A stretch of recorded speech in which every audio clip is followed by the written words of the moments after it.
సదాశివసమారంభాం వ్యాసశంకరమధ్యమాం అస్మదాచార్యపర్యంతాం వందే గురుపరంపరాం. జ్యోతిష్శాస్త్రాన్ని భావితరాల వారికి ప్రసాదించిన ఋషుల యొక్క పాదపద్మాలకి నమస్కారం చేసుకుంటూ, అలాగే నాకు జ్యోతిష విద్యను నేర్పిన గురువర్యులు జ్యోతిష బ్రహ్మ కీర్తిశేషులు శ్రీ ఈరంకి సూర్యనారాయణమూర్తి గారు, సూర్యశ్రీ దైవజ్ఞ గారి యొక్క పాదపద్మాలకి నమస్కారం చేసుకుంటూ, ఓం శ్రీ మహాగణాధిపతి నమః, శ్రీ గురుభ్యో నమః, హరి ఓం. వీక్షకులందరికీ నమస్కారం. అందరికీ కూడా నూతన తెలుగు సంవత్సర ఉగాది శుభాకాంక్షలు. కుంభరాశి వారు కొత్త సంవత్సరాన్ని చాలా గొప్పగా ప్రారంభం చేయబోతూ ఉన్నారు. ముఖ్యంగా ఈ రాశి వారికి ఉన్నటువంటి త్రిగ్రహ యోగము లేదా త్రిగ్రహ కూటమి, జన్మ రాశి యందు 3 గ్రహాలు, చంద్రుడితోటి కలిపి 4 చతుర్గ్రహ కూటమి. అలాగే తర్వాత 2వ స్థానమందు ఈ వారంలోనే చతుర్గ్రహ కూటమి. 2 చతుర్గ్రహ కూటములు వారంలోనే అనుభవిస్తూ ఉన్నటువంటి రాశి కుంభరాశి. దీనివల్ల ఏమవుతుందండి, జన్మ రాశి యందు రాహువు, కుజుడు, బుధుడు ఇబ్బంది పెట్టేటువంటి గ్రహాలే.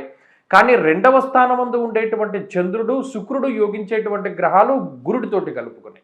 కాబట్టి ఈ వారంలో కొంత నలగవలసి ఉంటుంది. ప్రత్యేకించి జన్మ రాశి గతే భౌమౌ యక్ష రాక్షస పీడితం అన్నారు. అంటే ఒక రాక్షసుడు ఎలా పీడిస్తూ ఉంటాడో కుజుడు ఆ మాదిరిగా ఇబ్బంది పెడతారు అన్నది శాస్త్రవచనం. దానికి తోడు రాహువు కూడా ఉండడం వల్ల అది ఒక రకమైనటువంటి ఇబ్బందుల్ని కలగజేస్తారు. ప్రత్యేకించి మోసపోవడానికి అవకాశం ఉంటుంది. కాబట్టి కుంభరాశి వారు ఈ వారంలో జాగ్రత్తగా చూసుకోవాల్సింది ఏంటి అంటే, ఎవరి చేతిలోనూ కూడా మోసపోకుండా ఉండడము, చెప్పుడు మాటలు వినకపోవడము, ఎవరి మీదైనా లేనిపోని నిందారోపణలు ఇతరులు చేస్తూ ఉంటే దాన్ని మీరు ఖండించకపోయినా పర్వాలేదు కానీ నమ్మకూడదు. అలాగే ఆర్థికంగా ఏదైనా ఒక విషయంలో పెట్టుబడి పెట్టేటప్పుడు ఇక్కడ మీ ధనస్థానమునందే పాపగ్రహాలు ఉన్నాయి. 2వ స్థానమందు సూర్యుడు, శని కలిపి ఉన్నారు. కాబట్టి ఎప్పుడూ పెట్టుబడులు పెట్టడానికి ఇది అనుకూలమైన కాలం కాదు. వచ్చిన డబ్బంతా అనవసరంగా ఖర్చు పెట్టించేస్తుంది ఈ గ్రహస్థితి.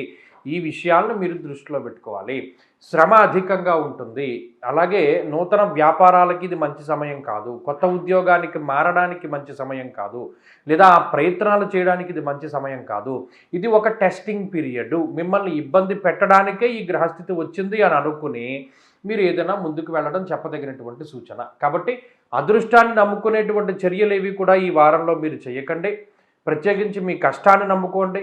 అలాగే ఇతరులను కూడా ఎప్పుడు నమ్ముకోకండి. మీ స్వశక్తిని, సొంత తెలివితేటల్ని నమ్ముకుని ముందుకెళ్ళడం ద్వారా మంచి ఫలితాలని పొందగలుగుతారు. కుంభరాశి వారి ఈ వారంలో మరిన్ని అనుకూలమైనటువంటి ఫలితాలని సాధించడానికై ఆంజనేయ స్వామి వారి యొక్క ఆరాధన చేస్తుండడం చెప్పదగినటువంటి సూచన.